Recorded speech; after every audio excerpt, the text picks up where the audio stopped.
So Clarida. Morning. No signal, really? No, you know, when I look at it, I think the Fed is very clear. If they sense inflation, they'll tighten. If they don't sense inflation, they won't do anything. If they sense deflation, which is still a possibility in a world where technology and globalization play huge roles in the way the economy moves, very, very possible that they could even cut, but I doubt that. Okay, but I think the market right now remains nervous. You've still got a new chair. There was never a honeymoon, and there never is a honeymoon when you got a new chair at the Fed. It's like an old dog at the family. They check out, a stranger comes to the house. Are they going to be friendly to the family or not? This is to be expected. What's your base case for what happens in December then? Base case for December is I think they're going to raise, and they're going to raise just to remind any animal spirits within the market. We're serious about this. We're normalizing. We want to have enough bips on the Fed funds rate to cut if we ever need to, or when we need to.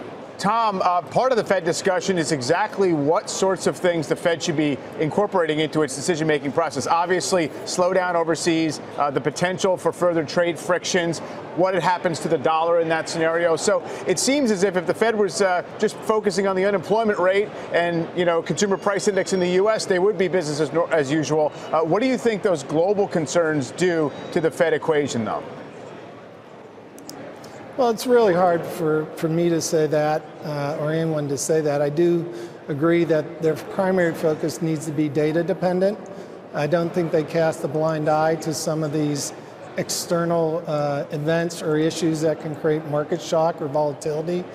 But I don't necessarily think they'll react necessarily right off that news and continue to follow the plan they've been following going into next year.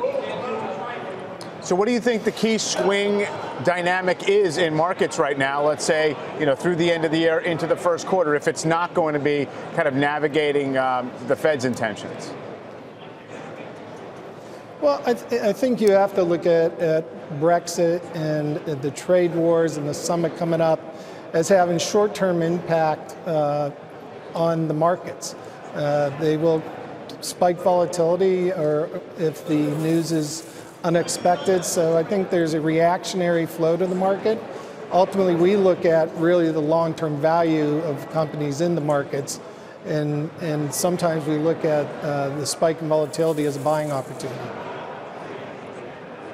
Is anything getting your attention in terms of value at this point? Oh, I think what it is we got a lopsided thing here where tech is underperforming right now, consumer staples and utilities. You've got a market that's focusing on defensives, and we think that's a late call now. We think the call is take a look at cyclicals. We think cyclicals will be recognized. The main things to watch are an agreement with China, whether it's by the end of the year, by the end of the first quarter. We think it's highly likely. In addition to that, the focus has got to be on future earnings. How is the market going to digest tougher comps when we start getting to, when we've digested what has happened related to tax reform, and have to consider how are we going to judge future earnings here and how are they going to look? Are you next, say for Q1, your earnings estimates, what do they look like? Right now, at this point, we're still formulating those, Carl, at this point. But we would accept high single digits. We would be happy. We think you can't expect the market to grow at 25% earnings, 27%. That's unrealistic, and it's purely the effect of what's happened. High single digits right now is consensus. I think the risk is that that's too high, isn't it? Yeah, I think, but I think the market will that'll be likely realized, and I think the risk. If you consider it, usually is we project negatively into the future, and we want to say you want to be cautious to do that because the dollar looks like it's beginning to weaken, and the fact that oil is cheaper, that should be good for the economy. Nobody has said that yet, but cheaper oil looks like a good thing to me for the consumer. Already people, when we were in Detroit just this week, people were saying, hey, we're paying a lot less at the pump. We feel like shopping. Yeah. Tom, the back and forth regarding trade, the conflicting headlines between Navarro and Kudlow and Lighthizer, is that shaking out a certain class of investor, making them too nervous to play? Or is this just obvious chop when you go into a meeting as important as Buenos Aires is? Well, I think in the short term, I'm sure it holds some people back. I think the reality is this will play out, much like a lot of other events. The election most recently have played out, and that'll release some people who sometimes wait on those news events. I think the real issue here is If the trade war continues and gets worse, that creates a real worry about emerging markets or a future China slowdown. If there's better news, then I think you could see more positive momentum and maybe a rally in emerging markets where people are willing to come back in. Tom, though, in advance of any news, kind of quietly, Chinese stocks, emerging market stocks have gotten some traction. Do you think there's any signal in that, or is it essentially just kind of an oversold market hitting some kind of a low? Probably a little bit more of the latter. I'm not an expert in the equity markets. I have great people who work at Barings to do that. But my guess is money sometimes comes in ahead of the actual event based on the speculation.